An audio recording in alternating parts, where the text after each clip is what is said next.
I'm a Navy SEAL, and I'll take dead aim at politics as usual.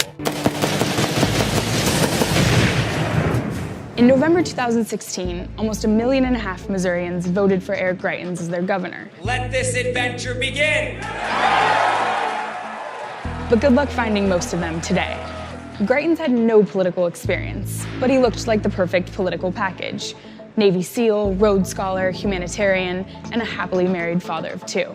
But as we toured the state, nobody seemed surprised to find their cookie-cutter governor wrapped up in a revenge porn blackmail scandal. In fact, Eric Greitens might be the most hated person in Missouri. Here's why.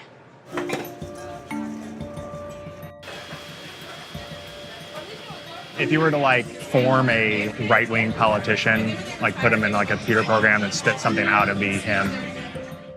Reason number 1 why Missourians hate Greitens? They think he's full of shit. He seems like a political opportunist, first and foremost, who will kind of go with whatever the mainline Republicans want to go with. Greitens, like most Republicans, talks a lot about local control. But when Republican legislators wanted to roll back the minimum wage in St. Louis, Greitens went along. The city raised the minimum wage to $10 per hour, only to have the state roll it back to $7.70. It was killing jobs, and despite what liberals would tell you, it was actually taking money out of people's pockets. I can't think of more local control than a city passing an ordinance that they believe is better for the city as a whole, and then the state coming in and saying, well, you can't do that. That seems very hypocritical. I think we always knew that there was something wrong with this candidate, that a person who just 4 years prior had been seen at the Democratic National Convention supporting President Obama, who on his commercials about his race were shooting machine guns and blowing things up. I'm a Navy SEAL, and I'll take dead aim at politics as usual. Doing the song and dance. He wants to be president of the United States, and to kind of prove that he had the conservative credentials to run that kind of race. Reason number 2, his war on women, which included more abortion restrictions. You know, the politicians should have done their job, but they failed to act, so I did. I canceled their vacations, and I brought them back for a pro-life special session, and I'm convinced that we're gonna get the job done. These kinds of restrictions aren't new in Missouri, but Greitens went even further. He signed into law a 72-hour waiting period that requires the same doctor deliver counseling and perform the abortion. For many, the new allegations about an affair and alleged blackmail are another sign of Greitens' hostility toward women. I don't know how many deviants we're supposed to accept into our offices exactly. If you don't mind, let's start with the Pledge of Allegiance. At a prayer breakfast on Martin Luther King Jr. Day, the president of the Missouri NAACP told us about reason number 3, Senate Bill 43.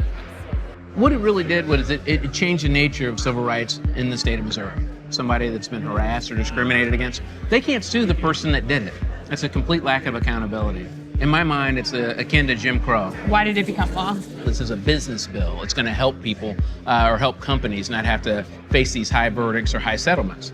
There was a lot of money behind this bill. That's the bottom line. After Greitens signed Senate Bill 43, the NAACP issued an actual travel advisory warning African Americans about Missouri, citing the new law and other race-based incidents.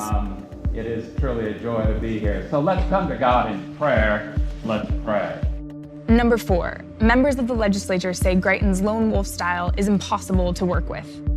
What was his first year in office like? Tumultuous is probably the best word that I have for it. He wants to treat the members of the General Assembly as children, and we're not. We all have to work together if we want to get things done.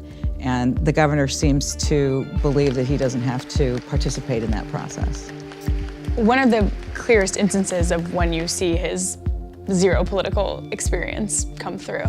One of the very first bills out, when he chastised members of his own party who weren't voting in a way that he wanted to, and he did that by using dark money to issue social media ads that included the personal cell phone number of a sitting Republican senator. That cell phone belonged to Missouri Senator Rob Schaaf. My cell phone got full, and I wasn't able to get any messages from anybody because within a minute or two, my voicemail would be full again. He was trying to intimidate me over my pushing for disclosure of dark money. And that gets us to reason number 5, secrecy. Schaaf spent 2017 criticizing Greitens' lack of transparency and anonymous donors, despite campaigning for him the year before. I thought that he, was great. He was saying all the right things that I wanted to hear. He wanted to clean up the swamp, stop the corruption. I will expose your lies, root out your corruption, and attack politics as usual at every turn. Turns out Greitens was not the guy Schaaf, or anyone else, thought he was. It's a big bait and switch. For people outside Missouri that have no idea who Eric Greitens is, what is one thing you would want them to know about him? He can't be trusted.